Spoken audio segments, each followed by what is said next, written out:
खुलुमबाय। गोजोन फुंबिलिनि गासिबो बड'लेण्ड बुब्लिनि अनसायगिरिफोरखौ बरायग्रोबाय। दिनै 18 जानुवारि सनिबारनि फान्जामुथिखौ फरायथिनो लादों आं किलिकां ब्रह्मआ। फान्जामुथिनि गिबियाव दं मेष राशि। नोंथाङा रांखावरिनि आंखाल जागोन, गोबां दुखु जारलायाव गोग्लैनांगोन। वृष राशि। गोरोन्थि हाबा मावफ्लांनो हागौ, साजा मोननो गोसोआव गिखांनाय फैगोन। मिथुन राशि। जेरावखि थाङा सुथुरा नोंथांखौ सोफै सोफै खालामगोन।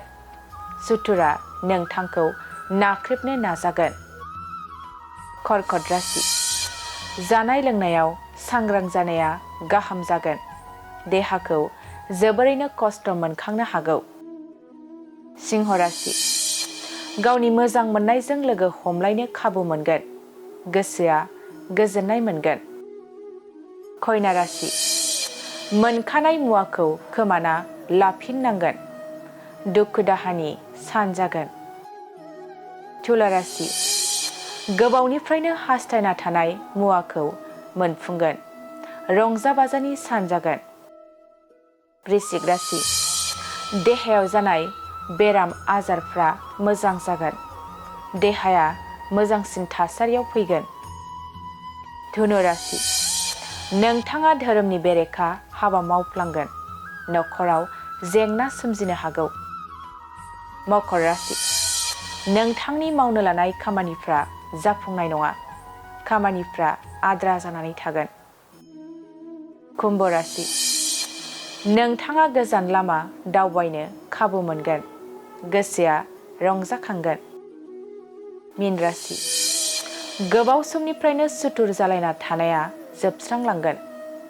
बयजोंबो गोरोबलायना थानो हागोन। दिनै सानसेनि राशि फरायथिनायाबो एसेनोसै। आसा खालामो नोंथांनि दिनैनि साना मोजाङै मोजां थांगोन बेखौ बड'लेण्ड बुब्लि नखरनिफ्राय मिजिंथिबाय। गोजोन्थों। गोजोनथाव खौरां। क'क्राझार सहरनि जेडि र'डजों नांजाबनाय गोजोनपुरी रयेल इनफिल्ड श'रुमनि गोजौआव थानाय सेन्ट्रेल भारत सेबक समाजजों गनायथि होजानाय आइ आफा बिएम इनस्टिटिउट अफ पेरामेडिक्सआ नोंथांमोननो लानानै फैदों देहा जोथोन लाखिनायनि माखासे आयदा। लोगोसे 2025-26 मायथाइनि मुं थिसननाया सोलिगासिनो दं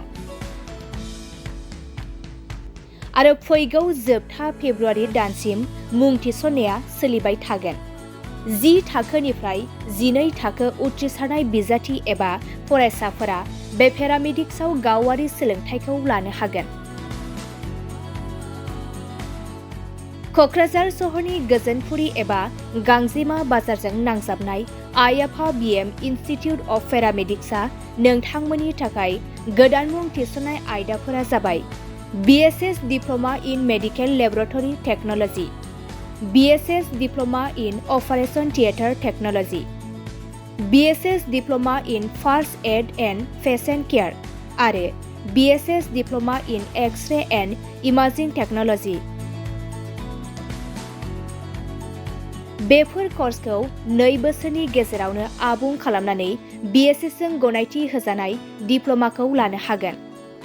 लोगोसे गासैबो डिप्ल'माखौ लानायनि उनाव सोरखारि साख्रि मोननायनि सुबिदाबो दं।